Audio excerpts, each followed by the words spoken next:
Okay, so this personalization, it feels pretty seamless. But what's underneath it all? What's the actual data they're building this on? Well, it always starts with data. Lots and lots of data. The early systems, way back, like one called Grundy in '79, they needed you to tell them what you liked. Explicit feedback. Like rating things. Exactly. But today, Spotify, YouTube, Netflix, they mostly rely on implicit signals. It's about what you do. Like what specifically? Well, your play counts, obviously. If you skip something really fast, especially like before 30 seconds, that's a signal. Huh. How long you watch or listen, what you click on, what you share. I mean, even where your mouse moves on the screen sometimes. No way, really. Mouse movements. It can be part of the mix. It makes it easier for you, the user, because you don't have to constantly rate things.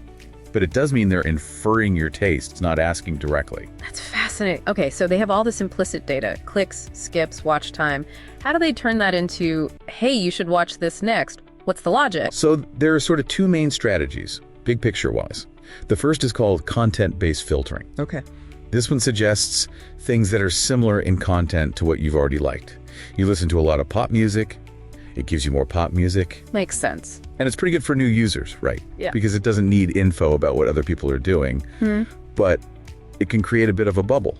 Over-specialization, they call it. Right, like an echo chamber. You only see more of the same stuff and maybe miss out on discovering something totally different. Precisely. And that leads us to the second main approach, collaborative filtering.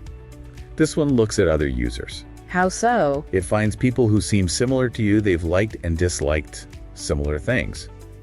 Then, if those similar people like something that you haven't seen yet, it recommends it to you. Ah, so that's where the unexpected, maybe serendipitous recommendations come from. Exactly.